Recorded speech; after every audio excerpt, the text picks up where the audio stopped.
Uwiteka Imana ishobora byose, turi mu isi igeze mu gihe cy'urujijo ku byerekeranye n'inkomoko y'umuntu. Ndakwinginze kugira ngo ushaka kumenya ukuri kose nk'uko kuri mu ijambo ryawe, munkurikira gusobanukirwe mu izina rya Yesu, amen.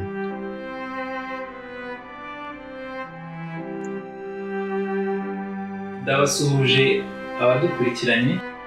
Uyu munsi muri gahunda ya Baza Bibiliya tugiye kuganira ku nsanganyamatsiko ivuga kuri Bibiliya na siyansi. Baza Bibiliya ni isubizwa ry'ibibazo tuzajya dusubizwa, twibaze ndetse Bibiliya aba ariyo iduha ibisubizo. Insanganyamatsiko y'uyu munsi rero ni Bibiliya na siyansi.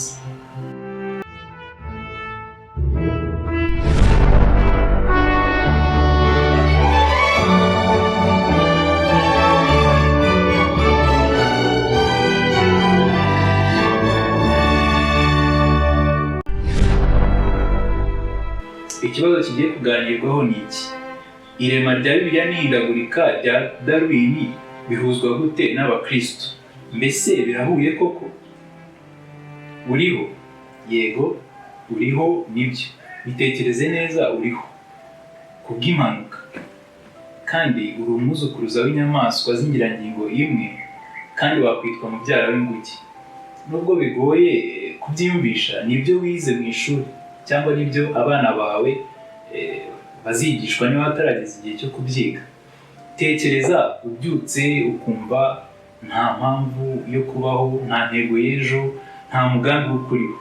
N'iyo byaba bitarakubaho, ubu ngubu ushobora kumva neza ko umuntu waba ameze gutyo yaba yataye umutwe. Ngibyo ibyigirwa mu byumba by'intiti zo muri iyi si, amakaminuza akomeye ndetse n'ibigo twemera yuko ari iby'abahanga. Ubuzima ni impanuka, ni amahirwe atazwi icyateye, nk'uriya muntu byose adafite impamvu, ariho adafite intego. Ibyo ni byo twigishwa mu mashuri, ko ubuzima nta mpamvu izwi bwabayeho, nta ntego bufite, ndetse ntituzi aho bwerekeza. Ni ukubaho tugapfa, ntituzi ahazaza h'isi. Nubwo bigoye kubyemera, abahanga muri siyansi bavuga ko ubuzima bwabayeho ku bw'impanuka itazwi impamvu, aho kuba bufite intego n'inkomoko yatekerejweho, cyangwa se intelligent design nk'uko umuhanga umwe witwa Warner Wallace abyita mu gitabo cye yise God's Crime Scene. Kubura intego by'isanzure n'ubuzima bw'abatuye isi ni inyigisho shingiro y'ubumenyi siyansi bwigishwa henshi. Ubu bumenyi bwayobotswe n'ibihangange mu mateka yadutse ejo bundi mu kinyejana cya 19, bwadukanywe n'umusore wari ukiri muto, Charles Robert Darwin, bidakomotse mu bushakashatsi bwimbitse bushingiye ku gupima n'igerageza experiments, ahubwo bishingiye ku kwitegereza, icyo twakwita nka observations. Uyu musore yavuze ko yakoze avuye mu rugendo rw'imyaka 5 bw'ubwato bwazengurutse isi, bwatumwe mu buvumbuzi n'igihugu cye cy'Ubwongereza. Uru rugendo rwatangiye mu mwaka w'1831, mu mwaka w'1836, ku myaka ye 27, uru rugendo rw'imyaka 5 rushoje rwo gusura uduce tumwe tw'isi, rwemeje ubwenge bwa Darwin ko ubwo noneho abona ubushobozi bwo gusobanura inkomoko y'isi, yirengagije ubumenyi bwariho bumaze ibinyejana bigera kuri 35 buri muri Bibiliya, ari byo kusanyabitabo byanditswe n'abahumekewe n'Imana mu bihe bitandukanye ndetse n'ahantu hatandukanye. Maze Darwin atangira kwandika avuga ko bitewe n'uko yabonye inyamaswa zifite ibyo zihuriyeho byinshi, ko bishoboka ko zaba zifite umukurambere umwe, ahanini abikuye ku kwitegereza inyoni zo mu bwoko bumwe zitwa finches, ariko zifite iminwa itandukanye. Maze mu gatabo ke ashushanyamo icyabaye ishingiro ry'icyo siyansi yita igiti cy'ubuzima, the tree of life. Yerekana ko ibinyabuzima byose bifite inkomoko imwe, nk'uko amashami akomoka ku giti kimwe akagenda afata ibyerekezo bitandukanye, niko n'inyamaswa yavuze ko zifite uwo zikomokaho umwe cyangwa se icyo zikomokaho kimwe, maze inyamaswa z'ubwoko butandukanye zikagenda zigaba nk'uko amashami yigaba zikurikije ubwoko bwazo.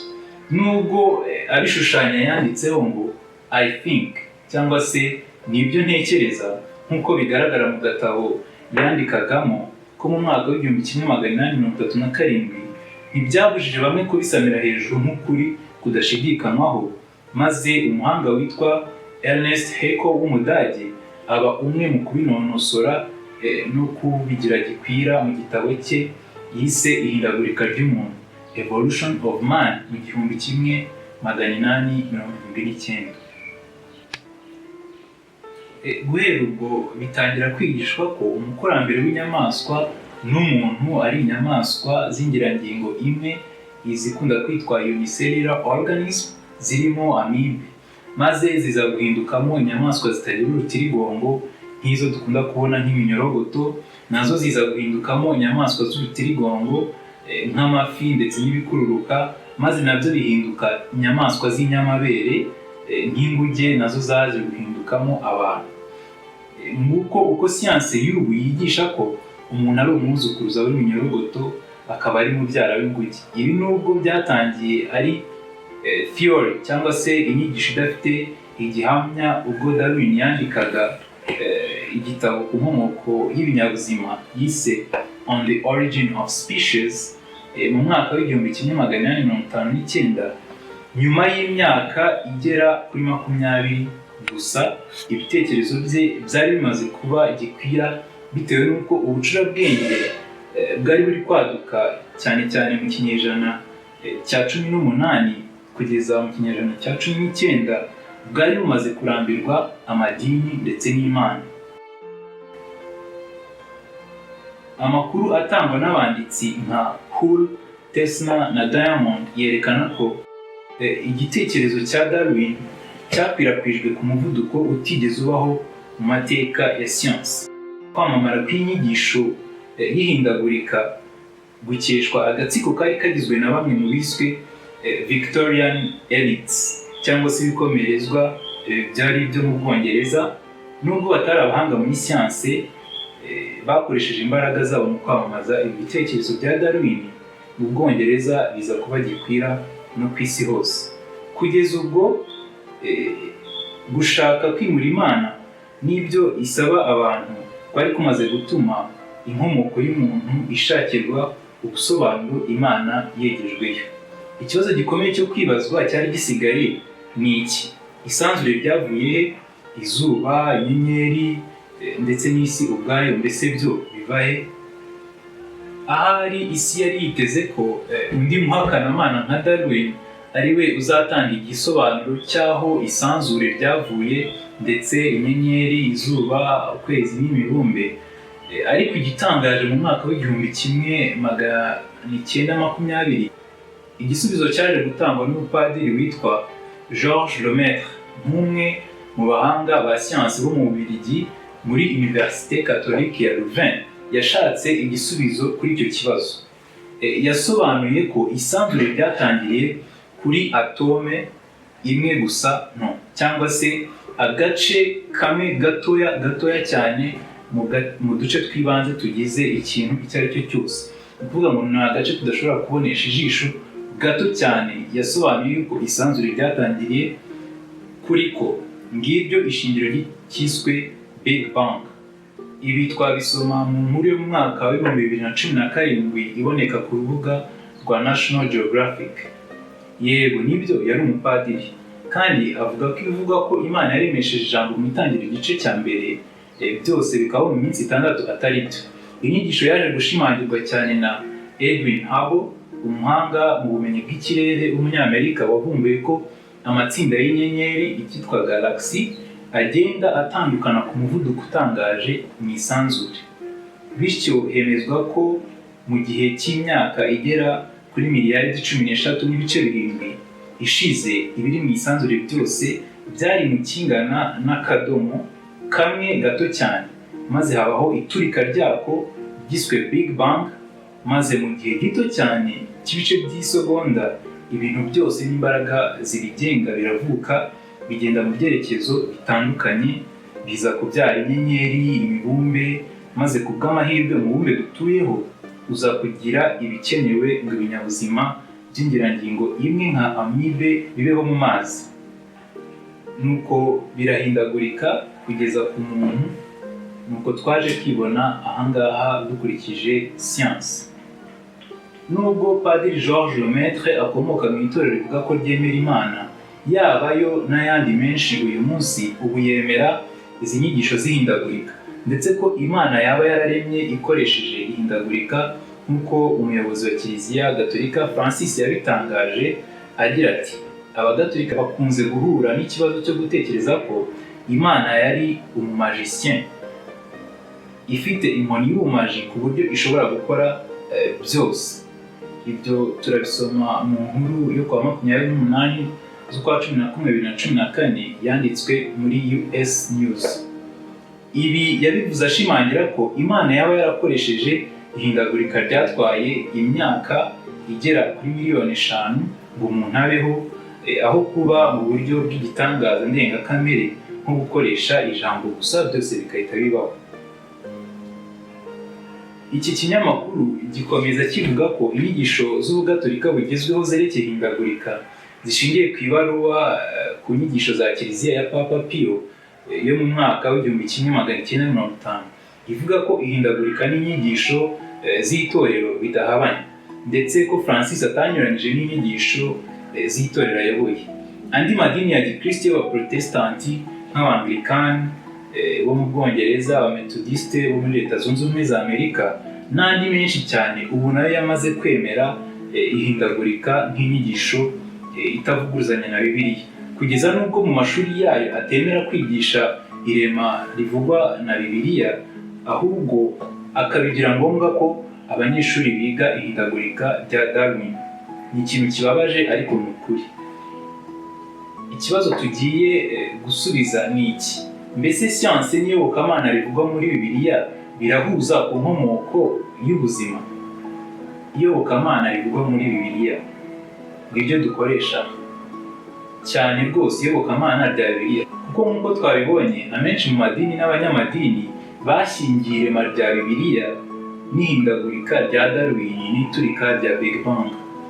Niba siyansi idashyira mu gaciro mu kutwigisha ko turi abuzukuruza b'iminyorogoto tukabana babyara b'inguge, iri vanga ibitavangika riri hanyuma yo kudashyira mu gaciro, kuko Bibiliya ivuga ko Imana yaremye ibiriho byose tubona mu minsi 6, uwa 7 ikaruhuka.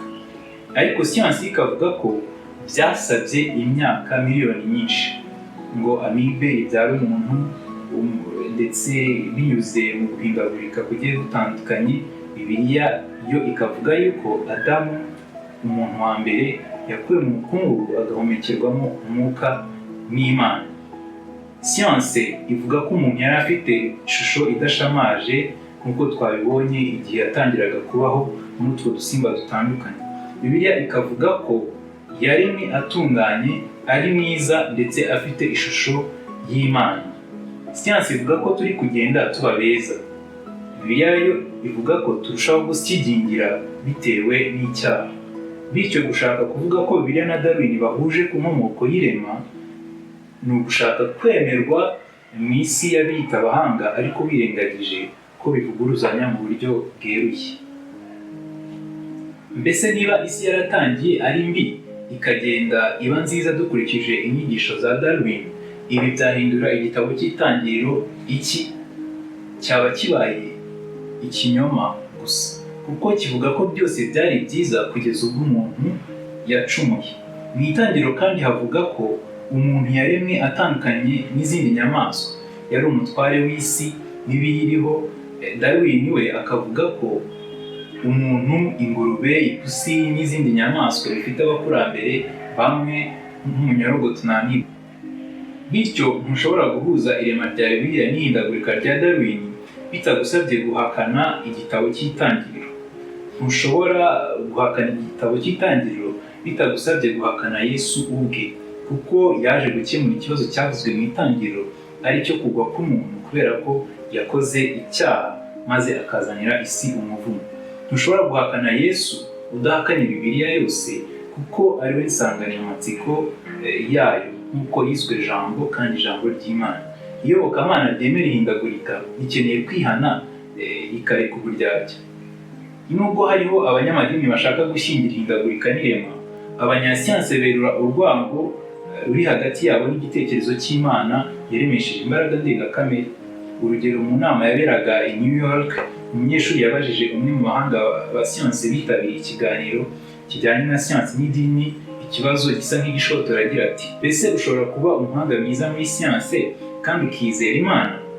Uyu muhanga wegukanye igihembo cyitiriwe Nobel yahise asubiza ati: "Kwizera ibintu ndengakamere, cyane cyane kwizera Imana, ntabwo bihabanye na siyanse nziza gusa, ahubwo imyizerere nk'iyi yangiza imibereho myiza y'abantu." Byanditswe na William Breitbart mu mwaka wa 2006. Igisubizo kuri uyu muhanga cyaba icyaranguriwe muri Zaburi 14:1 hagira hati: "Umupfapfa aravuga mu mutima we ati nta Mana ibaho." Bibiliya yita guhakana kubaho kw'Imana yaremye byose bivuye mu buhanga bwayo ubupfapfa, kuko muri Zaburi 148:5 havuga yuko Imana yaremesheje ijambo ryayo gusa byose bikabaho. Niyo mpamvu rero siyanse nayo yita kwizera Imana ifite imbaraga ndengakamere yaremye ubuzima, ubupfu cyangwa se ubusazi.